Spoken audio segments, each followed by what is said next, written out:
Hello everyone. The purpose of this brief little video is to give you guidance and instructions on how to do the topic approval sheet. The topic approval sheet is intended to help you get started properly on your research paper.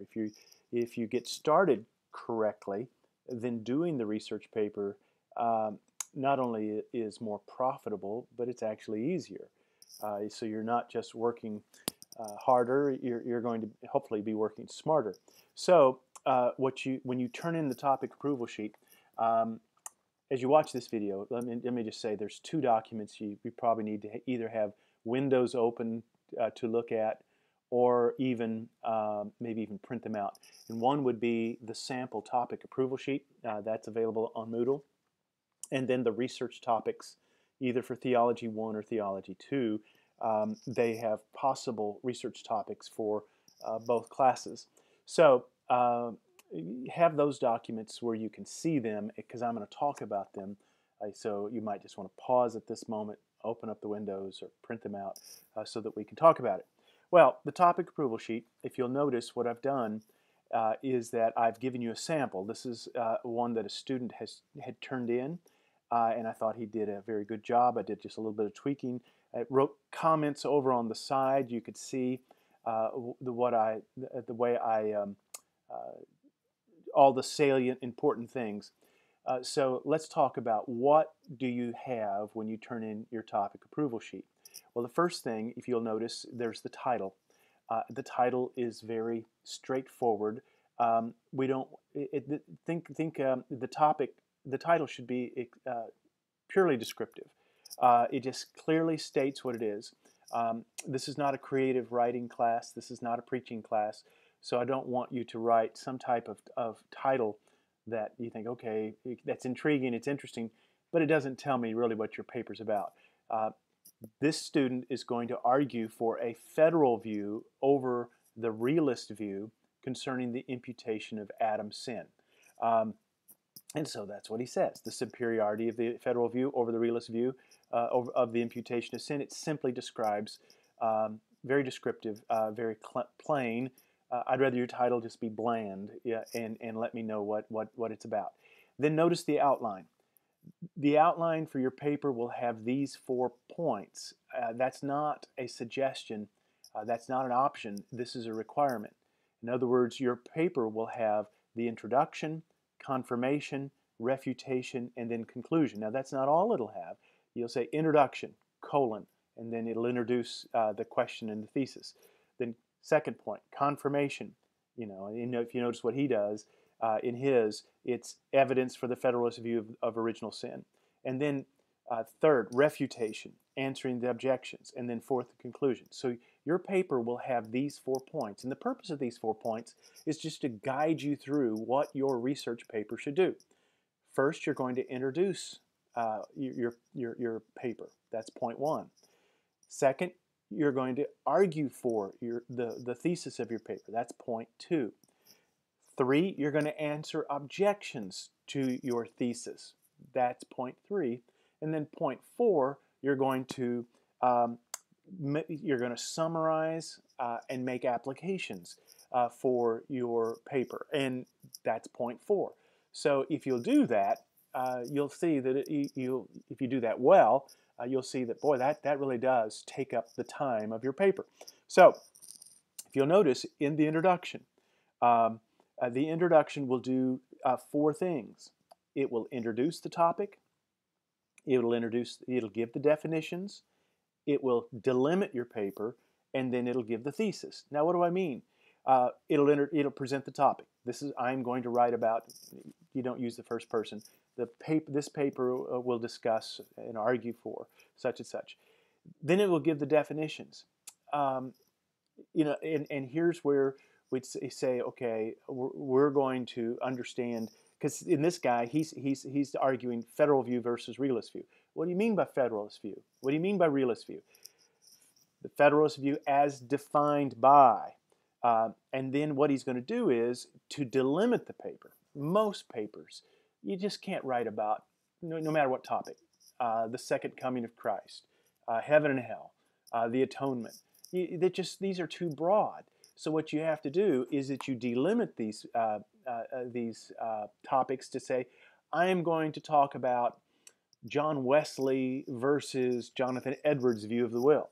Okay, now you've got it down to something that's narrow enough that you can get it done. And so what this guy is doing, he says, I'm going to look at the federal view versus the realist view of the imputation of Adam's sin. I'm going to let Hodge and Berkhof as representatives of the federal view. Strong and Shedd are going to be representatives of the realist view. Now see what he's done there. He's very clearly stated what the topic's going to be. He's defined what the realist and federalist views are. And now he's not going to try to answer everyone who's ever written about the federalist view or the realist view, because, man, there's just book after book after book on those subjects.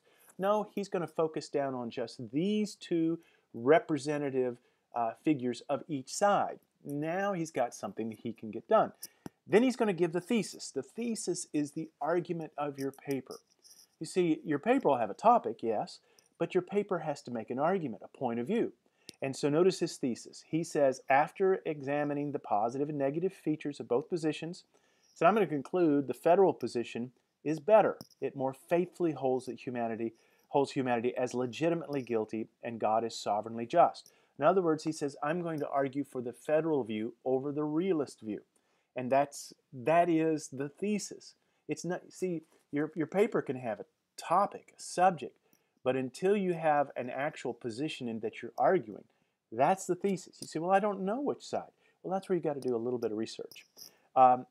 So what you have is there's his introduction. Now let me just encourage you to write your introduction last in your paper. You may have it outlined out what you're going to do, but when you actually write your paper, I encourage you to do point 2 first, in which you argue your case. You make the case. Now, this student in particular, you don't have to do it like he's doing it, but he's going to take Romans 5 and look at how the Federalists have handled Romans 5 versus the realist way that they've handled it.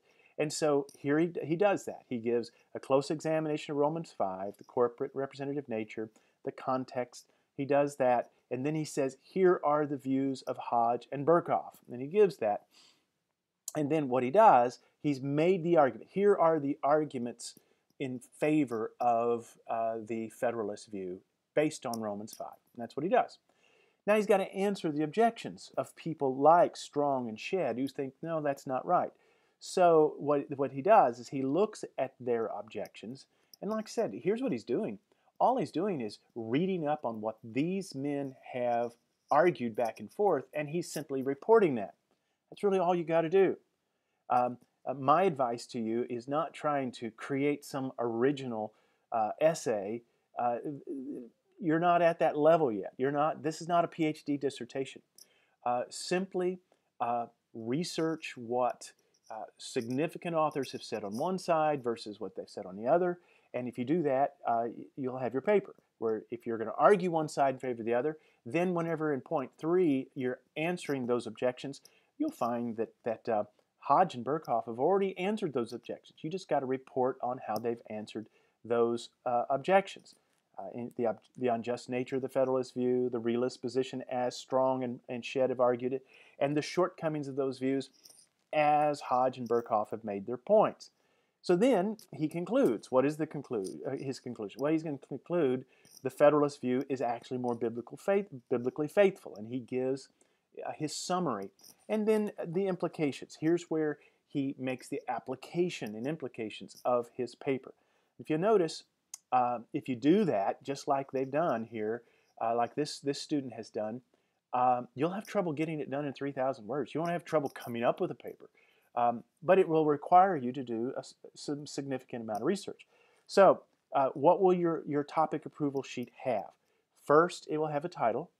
Second, it will have an outline about like, you say, how much of an outline do I need to have? Well, you see here, this is about how much outline you need to have. Then you have the summary, and that's just one paragraph, or 2 at the most, that just summarizes what your paper is going to be about. And then your thesis. You got to have a thesis statement. This is what you're going to argue. And so those are the things that your topic approval sheet will have. The introduction, outline, summary, thesis, and then lastly, Go to the next page and you see the bibliography. And the bibliography has to have 20 sources. Now, where do I do that? Well, you go to the library or you go online to the library resources and you find your top, you should have about 4 or 5 books. You should have maybe about 10 or 12 articles. Where do I find the articles? You go to the ATLA religion database, and those databases are there available on your, go to the library page on Moodle, you'll go search through them and you'll see where it says ATLA religion database. That's the one you want. Then what you do is that you do the searches and you look for those 20 sources. Notice how this student has what he's done. He's given 20 sources. He's presented them in the Turabian format. You must do it in the Turabian format. That's what he's done. Notice how he has provided certain primary sources. If you're going to write about John Calvin, you're going to have to read Calvin himself. If you're going to write about Augustine, you're going to have to read Augustine himself. It's time for primary sources. You're in college. You're in seminary now. You're expected to be able to do that. So notice he has Berkhoff, he has Hodge, he has these primary sources. Then notice he has, the bibliography has about 8 scholarly journal articles that deal with the topic at hand. And so you'll see those. You notice he has the various articles.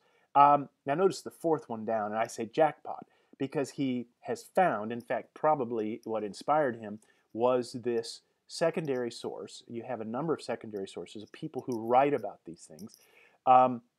Here you have an article that directly addresses the paper's topic and thesis, in which he says, notice Oliver Christ's article, the 4th one there, Federalism versus Realism, Charles Hodge, Augustus Strong, William Shedd on the imputation of sin. Here he has an author who is directly addressing what he's hoping to do. And then you notice he has a couple of books that represents Paul's theology, because he's looking at Romans 5, which was written by the Apostle Paul. So he has books such as Dunn's Theology of Paul. He has Schreiner's commentary on Romans. He has Schreiner's book on the theology of Paul called Paul, an Apostle of God's Glory in Christ. So he has a certain number of books that represents Paul's theology. He has primary sources, certain articles that deal with the text and questions. He then has about 4 or 5 good academic commentaries on Romans, since he's using Romans 5. So you see, these 20 sources are very good sources to use for his paper in his subject and paper and topic in question. These are the things that your topic approval sheet should have: the title, the outline, the summary, the thesis, and then the bibliography. Those are the 5 things you should have. You say, what topic am I going to use? You have the topics listed to you, given in the suggested topics. If you're going to do something else, shoot me an email saying, how about if I do this or that? Almost always, students, when they do that, it ends up being a topic too broad. But we can have that conversation and we can work that out. But that's how to do the topic approval sheet. If you'll do the topic approval sheet, if you do it well, then you will be well on your way to doing your research paper. And so that's the purpose of the topic approval sheet. Hopefully it'll help you, and I look forward to seeing what you turn into.